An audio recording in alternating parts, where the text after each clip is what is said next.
BC classes में बहुत बहुत स्वागत है दोस्तों। आरो यारो के समान हिंदी की इस प्रैक्टिस सेट में हम फिर लेकर आए हैं बहुत सारे प्रश्नोत्तर को। तो आइए हम प्रैक्टिस करते हैं। पहला प्रश्न है, निम्नलिखित वाक्यों में शुद्ध वाक्य कौन सा है। पहला वाक्य है उसकी शंका का निवारण हो गया है। दूसरा वाक्य है उसकी शंका समाप्त हो गई है। तीसरा वाक्य है उसकी शंका का समाधान हो गया है। और चौथा वाक्य उन्हें अब शंका नहीं रही है। इसमें जो आंसर होगा वह ऑप्शन सी, उसकी शंका का समाधान हो गया है, क्योंकि किसी भी शंका का समाधान होता है, न कि निवारण, न समाप्त और शंका। तो यहाँ पर ऑप्शन सी सही आंसर है। दूसरा प्रश्न है, शुद्ध संयुक्त वाक्य का उदाहरण कौन सा है। पहला वाक्य है मैं परीक्षा देने के लिए इलाहाबाद जा रहा हूँ। दूसरा वाक्य है मुझे परीक्षा देनी है अतः दिल्ली जा रहा हूँ। तीसरा वाक्य है मुझे परीक्षा देनी है और मैं गोरखपुर जा रहा हूँ। चौथा वाक्य है मैं वाराणसी जा रहा हूँ क्योंकि मुझे परीक्षा देनी है। तो यहाँ पर जो ऑप्शन सी है यह संयुक्त वाक्य है, मुझे परीक्षा देनी है और मैं गोरखपुर जा रहा हूँ। तीसरे प्रश्न में पूछा गया है कि निम्नलिखित में से शुद्ध वर्तनी वाला शब्द कौन सा है। तो इसमें जो क्लेश शब्द है इसमें शुद्ध वर्तनी वाला शब्द ऑप्शन सी है।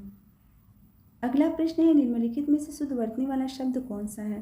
तो इसमें जो ऑप्शन बी है उज्ज्वल शब्द, यह शुद्ध वर्तनी वाला शब्द है। अगले प्रश्न में पूछा गया है, निम्नलिखित में से शुद्ध वर्तनी वाला शब्द कौन सा है। तो दोस्तों इसमें जो ऑप्शन बी है हिरण्यकशिपु, हिरण्यकशिपु ही इसमें सही शुद्ध वर्तनी वाला शब्द है। अगले प्रश्न में पूछा गया है कि शुद्ध वर्तनी वाला शब्द कौन सा है, कवित्री, कवित्री, कवियत्री या कवियत्री। तो यहाँ पर ऑप्शन ए जो है कवियत्री, यह शुद्ध वर्तनी वाला शब्द है। अगला प्रश्न है, कनिष्ठिका और मध्यमा के बीच की उंगली को क्या कहते हैं। तो इसे हम अनामिका कहते हैं। ऑप्शन डी इसका सही आंसर है।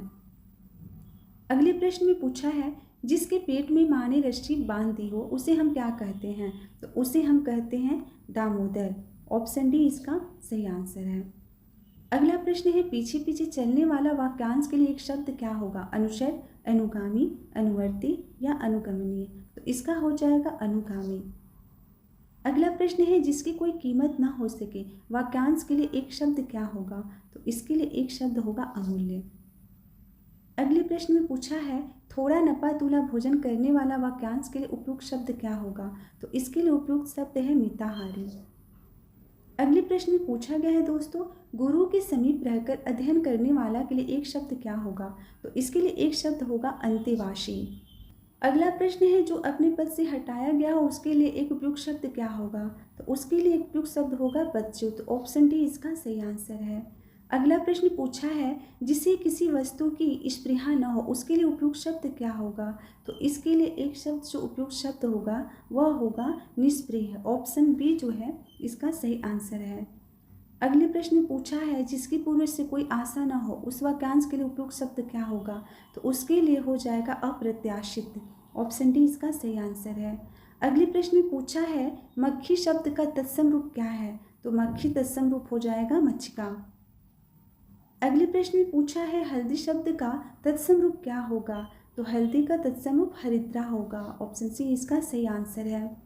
अगले प्रश्न में पूछा गया है दोस्तों, हुलास शब्द का तत्सम रूप क्या होगा। तो हुलास का हो जाएगा उल्लास, इसका तत्सम रूप उल्लास होगा।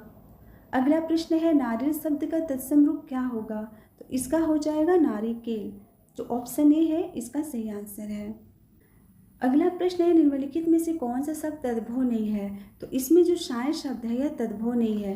द्वार, गिरिस्ती और पाँव तीनों ही शब्द तद्भव शब्द हैं। अगला प्रश्न है, एकल शब्द का तद्भव रूप क्या होगा। तो एकल का हो जाएगा अकेला। अगले प्रश्न में पूछा गया है, करपट शब्द का तद्भव रूप क्या होगा। तो करपट का हो जाएगा कपड़ा। अगले प्रश्न में पूछा गया है दोस्तों, कैवर्त शब्द का तद्भव रूप क्या है।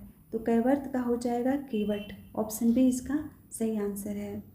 अंतिम प्रश्न है दोस्तों, गृध शब्द का तद्भव रूप क्या है। तो गृध शब्द का तद्भव रूप हो जाएगा गिद्ध। ऑप्शन डी इसका सही आंसर है।